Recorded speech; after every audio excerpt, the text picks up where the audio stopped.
农村出生的小夫妻如何攒到人生中的第一个100万 ？Hello， 大家好。因为前2期的视频呢，我看很多姐妹对我们俩的存款比较感兴趣，然后我们借这期视频就跟大家说一下我们自己的一个收入情况，以及如何攒到自己人生的第一个100万。是的，那我先说我的，我的收入来源主要是2部分，一个是我的工资，然后另一个是理财。像我自己的工资的话，平均税后月薪大概在1.5万。然后因为我有季度奖还有年终奖，然后总共加起来的话大概年收入在30万左右。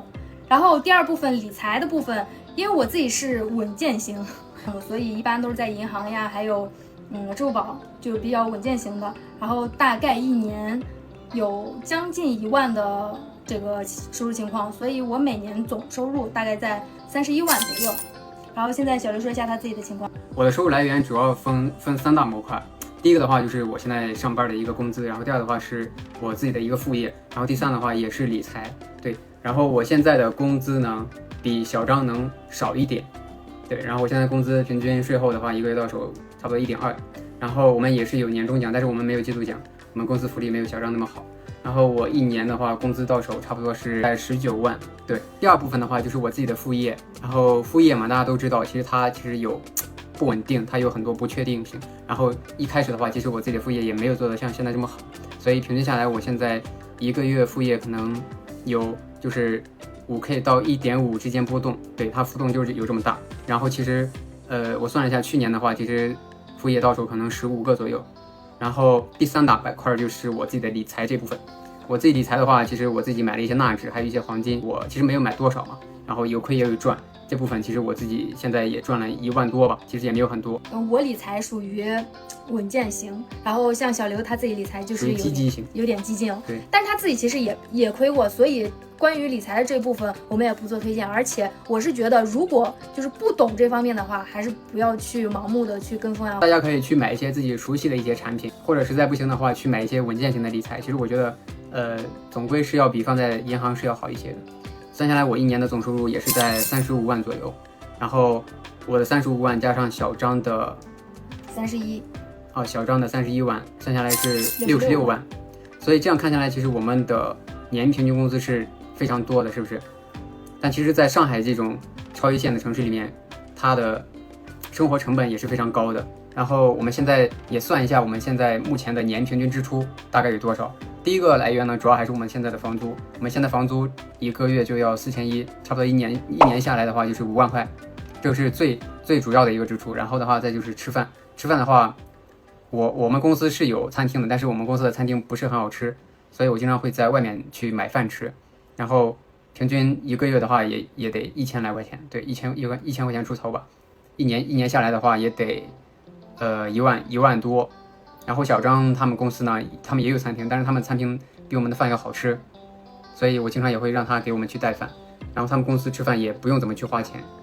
然后我们2个吃饭1年的话，大概下来也就是1.5万左右吧。然后第3个部分就是旅游，因为我们自己也是比较喜欢出去玩啊。然后像我们之前有去过新疆呀，去过日本，还有泰国，还有云南、三亚，就是每年几乎都要出去玩一趟。然后所以关于旅游的这部分，应该每年大概有1到2万的支出。第4部分就是一些杂七杂八的，然后比如说我们每年回家，交通费啊，还有自己日常的一些交通费啊，或者是逢年过节给父母的一些红包呀，还有朋友随份子啊，这些其实这些东西全部加起来，大概每年要有3万到4万的这样的支出。我每年节假日回一次家，光这个高铁光这个高铁票就得3、4千块钱，所以我每年回家。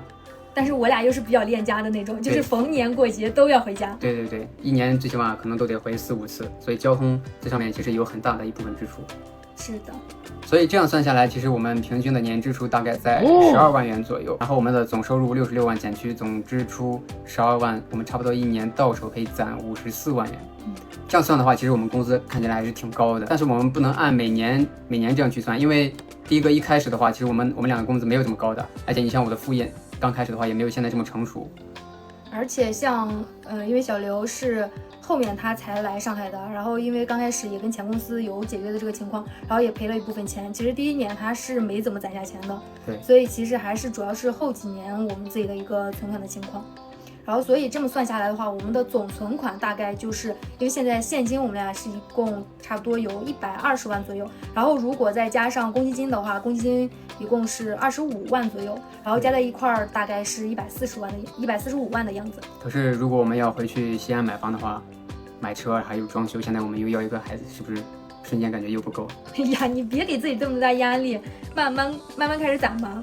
然后为什么我们能攒下就这么多钱？是我自己平时有记账的习惯，不是每一笔账都会记，像平时的小的买了个什么东西啊，几十块钱这种，其实小的我没有很细致的去记，但是一些大的支出我都有去记，比如说我们结婚花了多少钱呀，像这种大的支出我都有清楚的记下来，大概就是能知道你这些钱的大头都花在了哪里。然后这是第一点，然后第二点的话是我们平时只要是在家就会自己做饭，对，所以就省了很多外卖的钱。然后上海点外卖是真的很贵，而且自己在家做饭的话也比较干净卫生，也健康。是的，因为我也自己比较喜欢做饭，而且我们俩真的是纯的陕西胃，对，就真的不太喜欢吃不太适应这边的饭吧，只喜欢吃我们陕西当地的一些面食啊什么的。对，菜色。然后像第三点的话，就是我自己对像奢侈品啊这些没有太多的涉猎，可能我自己不太懂吧。我们俩对奢侈品这一块确实没有太多的欲望。对，很贵的像一些包呀或者什么的护肤品啊什么的，其实我自己是没有太多研究的。但是像比如说过节日啊什么的，他也有送过我一些就比较贵的东西。但是平常日常呀，我们还是很少买这些的。我感觉这也是生活中的很大一笔花销，所以这也是很重要的一点。但是如果像女孩子开心啊奖励一下自己，我觉得完全是可以的。4点就是因为我们俩在上海，就本来也没有就是很熟悉的朋友啊什么的，所以就拒绝了很多无效的社交，就也没有就是回去的时候说啊请大家吃饭啊什么，就是没有这种打肿脸充胖子的这种情况，所以这个也算是省了很大的一笔开销。就主要我感觉还是这4个方面吧。其实为什么我们能攒到这么多钱呢？最主要的还是因为我们2个人的消费观呀，或者说我们俩的目标其实都是一致的。对，其实我们俩从一开始在一起到现在，我们一起就是想一起奋斗，然后买一个属于自己的房子，然后有一个属于自己的一个家。对，然后平常生活中我们也是该省省该花花，也不是那种特别拮据的人，当然也不是那种花钱大手大脚的人。这么来看，其实我们每年的存款能够存到这么多，但是不能按照5年的这样维度去算，因为一开始的话我们的工资并没有这么高，而且我当时的副业也没有现在这么成熟，然后的话工资都是一点一点增上来的嘛。然后再一个的话就是结婚这块，我们去年结婚，其实我花了很大一部分钱，像我们的摄影摄像、我们的车队以及我们拍婚纱照，这些都是我自己一个人付的钱。其实当时算下来，我一个人可能都花了10几20，将近20万吧。对。而且像小优刚开始第1年来上海的时候，因为跟前公司也去解约，然后付了很大一笔违约金，然后所以他第1年的时候其实没有攒下什么钱的，然后主要还是我们后2年的存款。对对对。该省省该花花，所以最后也祝愿大家每个人都能攒到自己人生的第一个100万。Reading the story of this young couple born in 1998 who saved their first million yuan 138,000 USD, many people might instantly feel a surge of anxiety, feeling as though their peers are steadily moving forward while they remain stuck in place. But in truth, we should all recognize that a life story like theirs is always an exception, far from representing the reality of the vast majority of ordinary people. The real foundation behind their ability to save $1 million isn't skipping a few food deliveries or keeping a meticulous budget, it's an income base far beyond the norm.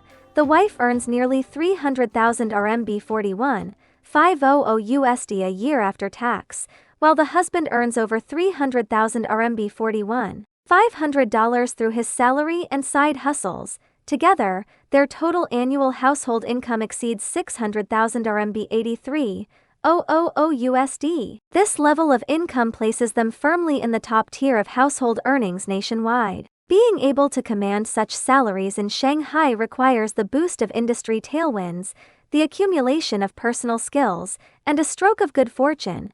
This path is by no means universal, nor is it something that can be easily replicated just by working hard.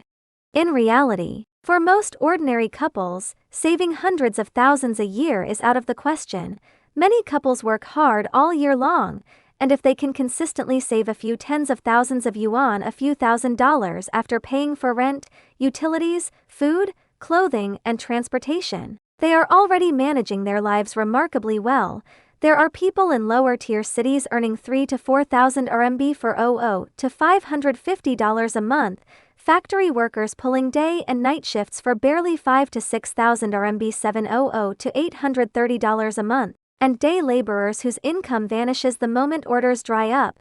Add heavy life burdens like mortgages, elder care, childcare, and medical bills, and more than half a year's income disappears in an instant.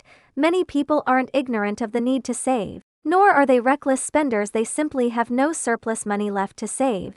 Their income looks fine on paper, but after deducting all essential expenses, next to nothing remains. A minor illness or an unexpected emergency can easily wipe out their hard-earned savings. Those touted saving tips, budgeting, cooking at home, avoiding luxury goods, and cutting back on unnecessary socializing are certainly good habits, but what they save is always a drop in the bucket.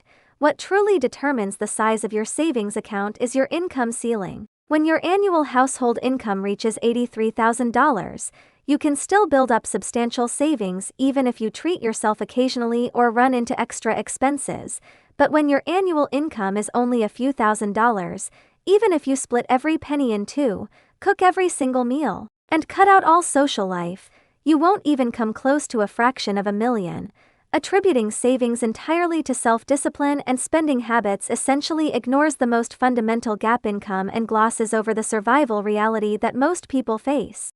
There is really no need to measure your daily life against someone else's highlight reel. Some people caught a favorable trend of the times. Others hit a career peak. Their achievements are a mix of hard work, luck, and circumstance. And that shouldn't become the yardstick to measure the value of everyone else's life.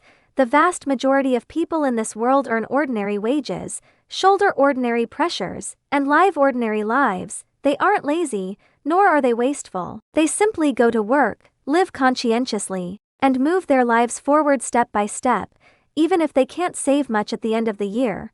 A life like that is by no means a failure.